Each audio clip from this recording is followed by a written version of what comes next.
Like کریں، subscribe کیجیے، bell icon کو دبائیں تاکہ ہماری ویڈیو سب سے پہلے آپ کے پاس پہنچ سکے۔ اور قیامت کی نشانیوں میں سے ایک نشانی یہ ہے کہ وقت سے برکت ختم ہو جائے گی،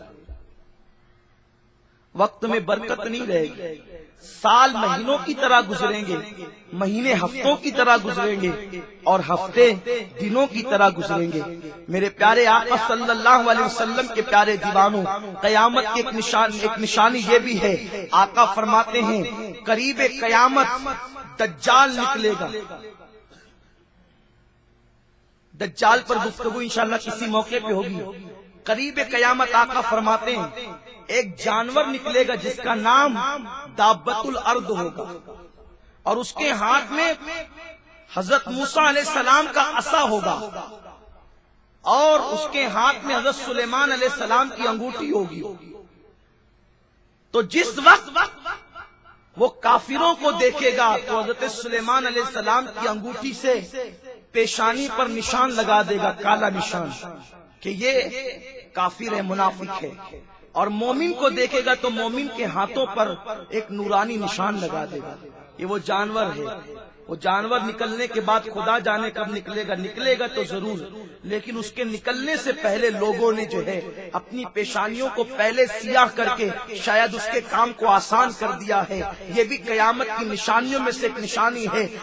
تفسیر ساوی میں علامہ ساوی رحمت اللہ علیہ لکھتے ہیں کہ جو بندہ سجدوں کا نشان اپنی پیشانی پر اس لیے بنائے تاکہ لوگوں کو دکھائے اور ریاکاری کرے، اس بندے کو اللہ دشمن کی حد تک برا جانتا ہے۔ یہ قیامت کی نشانیوں میں سے ایک نشانی ہے۔ میرے پیارے آقا صلی اللہ علیہ وسلم کے پیارے دیوانوں، اس لیے قیامت کی نشانیوں پہ غور کرو۔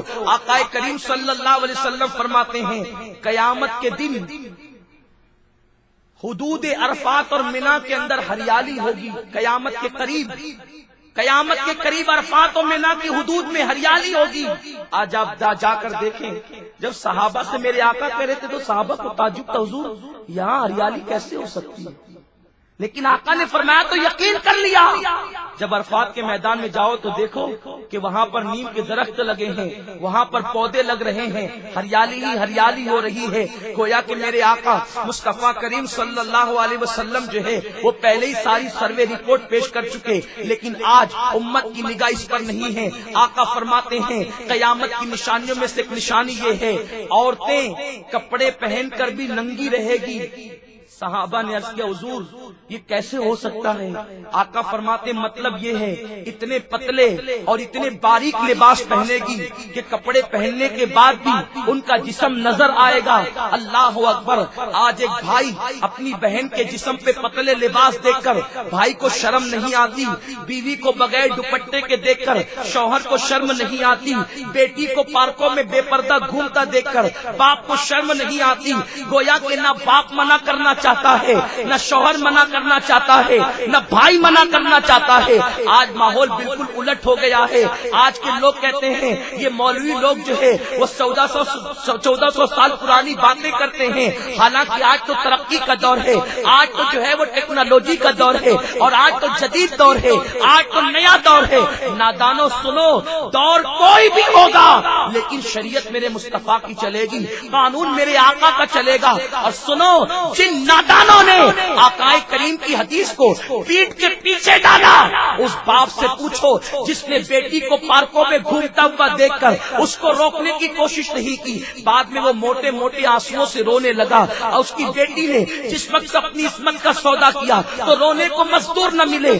آج کل کی بچیاں جو ہے معاذ اللہ بیوٹی پارلر میں جا کر کے اپنے چہرے کو بنا رہی ہے، مساج کی دکانوں پر جا کر، اور وہاں جانے کے بعد اپنے چہرے کا، اپنے جسم کا مساج کروا رہی ہے۔ وہ جوان لڑکی جس کے بارے میں شریعت کا قانون یہ ہے اگر بیٹی جوان ہو جائے تو ماں کے سامنے بھی وہ اپنے جسم کو کھول نہیں سکتی، جب بیٹی جوان ہو کر اپنی ماں کے سامنے جسم کو کھول نہیں سکتی تو جو لڑکیاں مساج کرتی ہے جسم کا، ان کے سامنے لڑکیاں اپنے جسم کو کھول رہی ہے۔ باپ کو پتا ہے، بھائی کو پتا ہے، شوہر کو پتا ہے، لیکن روکنے کی کوئی کوشش نہیں کی جا رہی ہے۔ اور یہی بیوٹی پارلر، یہی مساج کی دکانیں عیاشیوں کے اڈے بن رہے ہیں، یہی سے لڑکوں کے ساتھ رابطے کرائے جاتے ہیں اور پھر زنا کے لیے راستے ہموار کیے جاتے ہیں۔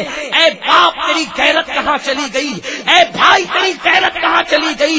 اے شوہر تیری غیرت کہاں چلی گئی؟ ایک مسلمان وہ تھا، اللہ اکبر، جو اپنی بیوی کو مسجد میں جاتا دیکھنا گوارا نہیں کر سکتا تھا۔ تو کیسا مسلمان ہے کہ تو اپنی بیوی کو بیوٹی پارلر میں تنہا بے فکر بھیج دیتا ہے؟ تو کیسا باپ ہے کہ دکانوں پر اور بے پردہ پارکوں میں اپنی بیوی کو تنہا بھیج دیتا ہے؟ پھر عصمتوں کا سودا نہیں ہوگا تو کیا ہوگا؟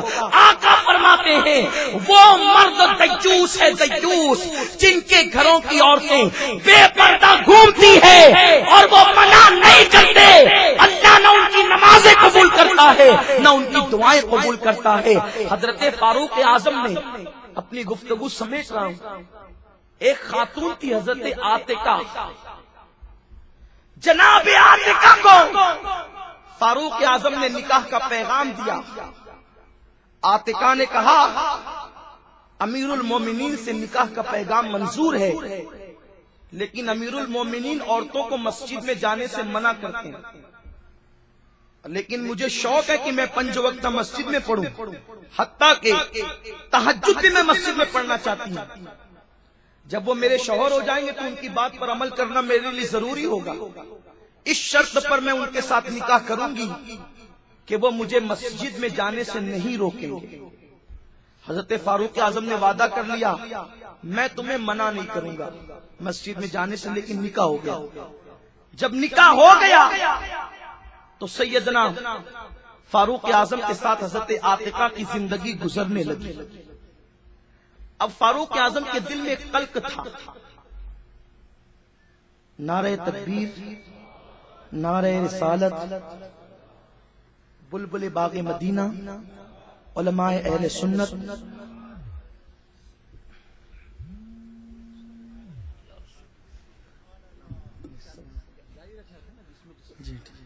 درود شریف پڑھیں۔ بس میں اپنی گفتگو سمیٹ رہا ہوں، مغرب کا وقت ہو چکا ہے۔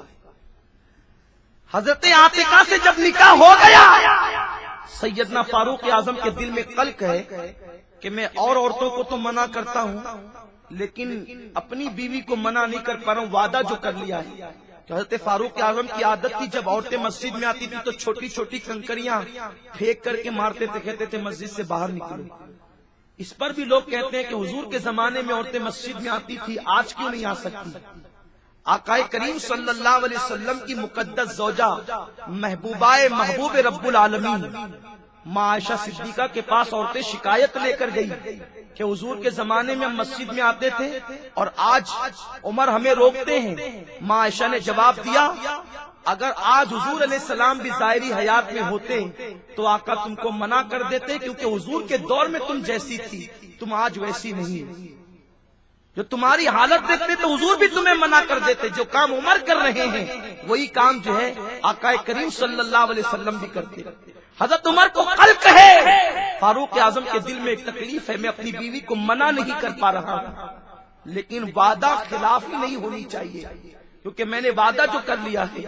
ایک دن فاروق اعظم اپنے حجرے سے نکلے اور کالا کمبل سر پہ ڈالا اور ایک درخت کے نیچے چھپ گئے، اور درخت کے نیچے چھپنے کے بعد جب جناب عاتقہ تہجد کے وقت گھر سے نکلی تو اچانک جلدی سے درخت کی اوٹ سے باہر آئے اور زوردار تماچا حضرت عاتقہ کے سر پہ مارا اور پھر کمبل کے اندر درخت کے پیچھے چھپ گئے۔ اندھیرا تھا، حضرت عاتقہ نے پڑھا انا للہ و انا الیہ راجعون اور بلند آواز سے کہتی اے اللہ تیری اس بندی کو مسجد میں آنے کا بہت شوق ہے، لیکن اب فتنوں کا وقت آ گیا، اس لیے اب میں مسجد میں نہیں آ سکتی، کیونکہ مسجد میں جا کر نماز پڑھنے سے زیادہ مجھے میری حیا اور میری عزت عزیز ہے۔